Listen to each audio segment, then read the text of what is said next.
On Friday the 26th of July, 2024, at precisely 7:30 in the evening local time, the opening ceremony of the 2024 Olympic Games will begin. From that moment onward, through Sunday, the 11th of August, the people of Paris, many thousands of international attendees, and people watching at home will be treated to a display of considerable athletic talent. From mainstays like gymnastics, diving, fencing, and football, to new arrivals like breakdancing and skateboarding, the 2024 Paris Olympics promise to be nothing short of spectacular. But in the lead up to this year's Games, intelligence services and security analysts across the world have made it crystal clear. In Paris, there is potential not only for great achievements on the athletic stage, but great and terrible violence. A wide range of potential bad actors across the world are believed to have their sights set on the Games, raising fears of everything from terror attacks in France to major assaults in cyberspace to related violence around the world, timed to coincide with moments when the world's attention will be fixed firmly on a single event. In today's special episode of Warographics, we come to you on the eve of the Paris Olympics to explore the very real potential for violence that surrounds them and to dig into the hard work being done across France and indeed the world to ensure that everyone who travels to this year's Olympics can leave as safe and as healthy as when they arrived. The idea that this year's Olympic Games might be at risk of a terror threat isn't a new one. Over a year before the Games began, global security firms were already warning of severe risk of terror attack, and world nations were already hard at work preparing their athletes and supporting Olympic delegations for the risk of emergency. Per the security firm Dragonfly Intelligence, risk levels for the Games were quite obviously high, even despite a planned massive police presence all over Paris and the rest of France. Quoting from Dragonfly's 2023 report here, even in the absence of specific threats, the Interior Minister has recently shared general concerns about the potential intent of far-right and particularly jihadist extremists to target the Olympics in light of several attacks in France in recent years. Possible risks from bomb-carrying drones are also a new threat the minister has considered. Given these concerns, along with the hundreds of countries participating and the potential for exposure, our terrorism threat level for Paris remains severe. The quote ends. Since then, concerns around the Games have only intensified. A risk assessment by S&P Global in May of 2024 highlighted the risk of not only terror attacks, particularly by way of Islamist groups, but mass protests with the potential to devolve into riots, along with sabotage attacks and attacks in the digital realm. The International Center for Counterterrorism, or ICCT, based in The Hague, wrote in a recent analysis, quote, "For decades, the Olympic Games have been a tempting target for terrorists, and the Paris Olympics are taking place at precisely the time when the Islamic State threat has risen, partly due to the group's successful exploitation of the Gaza war." And, wrote the team overseeing the risk management platform Crisis24, quote, "Key security threats identified include terrorism, cyber threats, health risks, and drone activity. Civil unrest, crime, and environmental risks are also of concern. The political climate in France is tense, and the global situation, particularly conflicts in Ukraine and Gaza, adds to the complexity." And already Paris has seen worrying violence in advance of the Games, slated to begin, at the time of writing, in just a few days. On July the 15th, a French soldier was stabbed outside a train station in Paris. The attacker would be arrested, and luckily the soldier would be hospitalized with a non-life-threatening shoulder injury rather than killed. The attacker's motives are unclear, but the soldier in question was part of the Sentinelle Force, a domestic security arm of the French military that will be on hand to secure this year's Games. 2 days later, on July 17th, French security forces arrested a, quote, ultra-right sympathizer in the eastern regions of the country on suspicion that the man was plotting a violent attack during the Games. Per the French outlet Le Parisien, the young man was from the Alsace region and ran a Telegram group called, quote, French Aryan Division. And all the way back on the 31st of May, the French Interior Minister announced that an 18-year-old from Chechnya had been arrested a bit over a week prior on suspicion of plotting to attack football events, that's soccer for Americans, in the city of Saint-Étienne, southwest of Lyon. Per the French government statements on the arrest, the attacker intended, quote, to die and become a martyr over the course of the attack. Per that same statement, France's Interior Minister identified a range of other potential threats coming from every corner of the world, and perhaps most concerning of all, the Interior Minister also specified that at least at that time, concrete security threats had not yet been detected. In a situation where potential bad actors are known to have a vested interest in carrying out attacks, a lack of evidence of a concrete plot isn't a positive. It only raises further questions around what threats may be lurking in the shadows, ready to emerge when the Games are already underway. The Olympics have long been the target of major terror plots and attacks throughout history, with a wide range of violent organizations, past and present, recognizing the unique opportunities that the Olympics present to them. Not only are the Games well attended by nearly every major nation on Earth, with prominent citizens of those countries sent to a common area, but the whole world is watching, meaning that whatever attacks do take place and whatever ideological messages are wrapped into them are even more amplified. In 1968, the Mexican government would kill over 100 student and civilian protesters in a violent crackdown in response to protests that tried to take advantage of the Mexico City Olympics and the attention that they brought. In 1972, the Palestinian Black September organization organized the Munich massacre when 11 Israeli Olympic athletes and officials were kidnapped and killed. In 1976, the bombing of a Cuban airplane killed the entire Olympic fencing team from the nation, along with the rest of the 73 people on board. It was an attack by Cuban exile terrorists. In 1987, the North Korean attack on a Korean air flight was timed to destabilize the South Korean government and instill fear in South Korea's Olympic delegation in advance of the following year's Games. All 115 people on board the flight would be killed. In 1996, an American domestic terrorist carried out a bombing during the Olympic Games in Atlanta, killing 2 and injuring over 100. In 2008, Beijing saw a series of bomb attacks on buses, killing 2 and injuring 14. And in 2014, an Islamist group from the Russian Republic of Dagestan killed 36 people in a pair of suicide bombings in advance of that year's Winter Olympics in Sochi. In 2016, 8 men were jailed in Brazil for plotting attacks on behalf of the Islamic State for that year's Rio Games in a plot that was foiled shortly before the event began. Finally, in 2018, a computer virus called Olympic Destroyer was unleashed during the opening ceremony of that year's Winter Olympics in Pyeongchang. Olympic Destroyer was believed to have come from Russia. For this year's Games in Paris, there are anticipated threats that echo every single motive that the historical record provides. Social unrest in Paris and across France is at an unusual high, especially with the country's recent political upheaval. Islamist and jihadist movements from branches of the Islamic State to movements from the Russian Caucasus region to militant organizations from sub-Saharan Africa are all a threat. The Israel-Hamas war brings risks of high-profile attacks on behalf of Hamas and the Palestinian Islamic Jihad. The Russia-Ukrainian war brings fears of a Russian sabotage attacks, and newly emerging technologies create a situation where even the best planning and preparation may still leave Paris and its defenders caught off guard. So, in the interest of providing a comprehensive outlook, we'll go through each potential threat as best we understand them. We'll start with the civil unrest in Paris and across France, a phenomenon that's not new in the grand scheme, but has been more and more common over the course of the last year. France's largest-scale riots in years came during the summer of 2023, when, after the fatal police shooting of a 17-year-old Moroccan-Algerian boy named Nahel Merzouk, many thousands of French protesters took to the streets to protest police brutality, racial profiling, poverty among racial minorities, and more.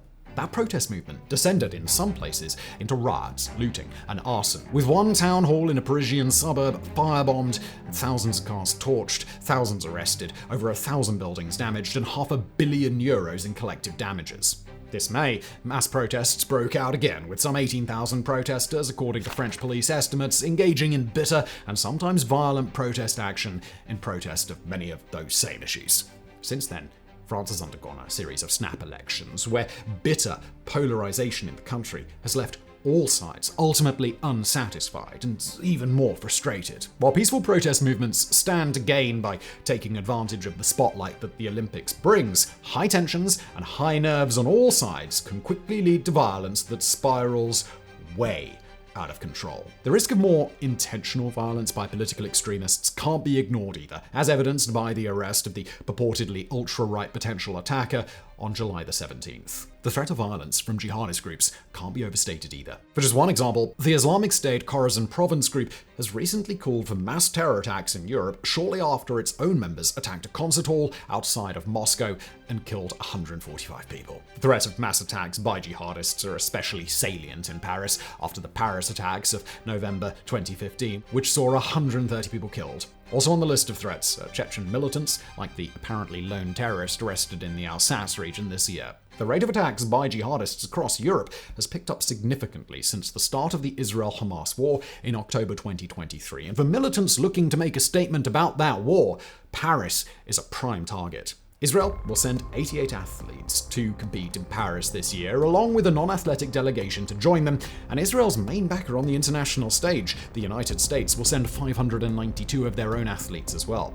France, too, has maintained support for Israel, despite condemning many of the tactics Israel has used to prosecute its offensive against Hamas, meaning that the potential for retaliation directly against France as well as Israel is worth noting. And with France's ongoing racial tensions and an influx of migrants from all over the world, but especially sub-Saharan Africa, comes the risk of terror attacks from different vectors. Insurgencies from across the African region known as the Sahel, a narrow belt of savanna just south of the Sahara Desert, happen to be spread across much of Francophone Africa, the same areas where France was the primary pre-independence colonial power.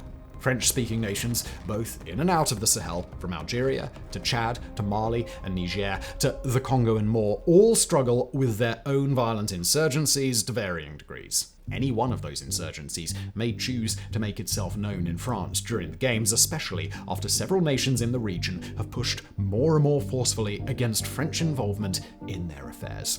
Making matters worse, from a risk analysis perspective, that wide array of potential attackers has a wide array of motivations and known methods, making them less of a homogeneous single threat and more of a collective puzzle to solve. Then there's the threat of Russia.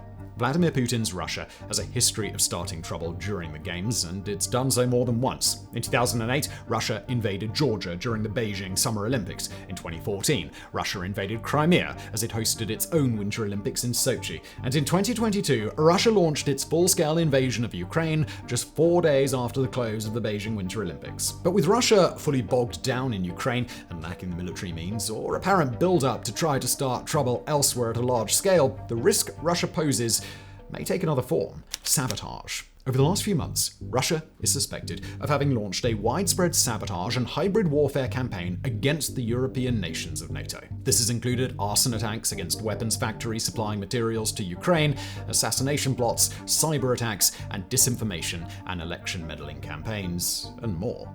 Luckily, it's rather unlikely that Russia would launch a full-scale attack on France, trigger NATO's Article 5 provision for collective defense, and launch us into World War III. But, like the current Russian sabotage campaign, lower-grade attacks during the Olympics can fall short of provoking such an escalation. From acts of sabotage against energy, transportation, and sanitation infrastructure to cause headaches in Paris, to cyber attacks that can sow chaos across the country, to even targeted assassination of government and private industry leaders who will be at the event, there is no shortage of chaos Russia can cause. According to a report by Microsoft's Threat Intelligence Unit, Russia already has its sights set on the Games and is launching ongoing influence operations to both discredit the Games themselves and raise fear of violence or terror attack. And finally, there's the threat of new weapons and new tactics coming from all sides, which pose a heightened threat to this year's Games. One specific item of concern is France's apparent vulnerability to drone attack, something that an anti-drone system called Parade was supposed to deal with in Paris, but has since proven in testing that it's a long way off from addressing the problem. Wrote France 24 of the source of threats that French security forces imagine, quoting here, "The scenario of a swarm of explosive-laden drones sweeping in over the 300,000 spectators seated along the 6-kilometer stretch of the Seine during the July 26th opening ceremony would be nothing short of a nightmare for French police." Making matters worse, France is believed to be host to some 3 million drones, most of which are in private hands. So too are waterborne drones a significant threat. Although Ukraine's use of the things has sown havoc across the Black Sea in its fight against Russia, it's not hard to imagine that smaller, explosives-packed boats, no bigger or more complicated than you'd buy a child for their 8th birthday, could be used one at a time or even en masse to attack, say, Olympic athletes floating vulnerably down the River Seine. And even the ongoing Russian influence campaign, called out by Microsoft in advance of the Games, has gained a new edge by relying on generative AI. In one case, Russia's cyber-sabotage group Storm 1679 went to the trouble of making a deepfake version of Tom Cruise to narrate a documentary criticizing the International Olympic Committee, which has been circulating on Telegram and other platforms since last year. And the stakes for this year's Olympics simply couldn't be higher. During the opening ceremonies, over 100 world leaders will be in Paris, while 10,000 athletes travel on open-air boats along the River Seine in a massive parade that will feature gigantic crowds. Paris expects some 300,000 spectators to attend, coming from all over the world, and even that is a reduction from the planned 600,000 that were initially intended to watch the opening ceremonies. All in all, 10 million people are expected to arrive to France at some point over the course of the Games, meaning not only 10 million potential victims of an attack, but 10 million individual security threats that must be cleared as thoroughly as possible. And even in the event that Olympic locations are hardened to attack, the many shops, hotels, restaurants, public spaces, and other venues all across France where innocent civilians will be gathering absolutely must be accounted for as well. With so many threats against this year's Games, it's easy to find cause for concern, and quite frankly, concern is justified. Even far smaller sporting events, national or regional ones, the security threats are hard to deal with. And in a situation like this, with so many potential sources of threats and so many actors operating independently from each other, it's orders of magnitude more difficult. But France, joined by Olympic participant nations around the world, is taking steps to address the risk, and those are also worth noting. The first step to addressing the situation is police presence. Per 2023 estimates, some 35 to 45,000 French police officers were expected to be deployed to locations where Olympic events will take place, alongside several dozen small security vessels patrolling the waters where both inland and coastal events will take place. Wrote the Dragonfly firm we mentioned earlier, quote, "Paris's local police appear well prepared to secure the spectacle from any potential extremist threats." At present, Paris is expecting to deploy around 30,000 police officers per day during the entire span of the Olympics, with more coverage on certain days and the most of all for the opening ceremonies, where a full 45,000 officers will be on hand. Police deployments in other French cities, although not quite so large, will be roughly proportional when compared to the number of events and visitors those cities plan to welcome. Joining the police in Paris will be about 18,000 members of the French military, including thousands who will be staying in a massive camp erected on the outskirts of the city. Per agents of America's Diplomatic Security Service, an intelligence and law enforcement organization that's been working alongside France for 2 years ahead of these Games, France has put together a, quote, "excellent security plan for the event." Per the American DSS, the areas within France that are set to host the Olympics are shielded and hardened by a multi-layered, overlapping defensive structure. Not a physical structure, but a combination of physical assets, law enforcement and intelligence, mechanisms to protect cyberspace, and a lot more. Bridge access across the River Seine, for example, has been restricted during the opening ceremonies, and ballistic glass has been installed across the walls of the river, while large-scale vetting processes have seen every spectator for the opening ceremonies vetted in advance of their arrival. Backpacks will be limited in and around Olympic events, credentials will be required to access established secure zones, and agents from many of the world's foreign intelligence organizations are expected to be embedded in and around crowds, with global embassies in France on high alert to react to any potential problems.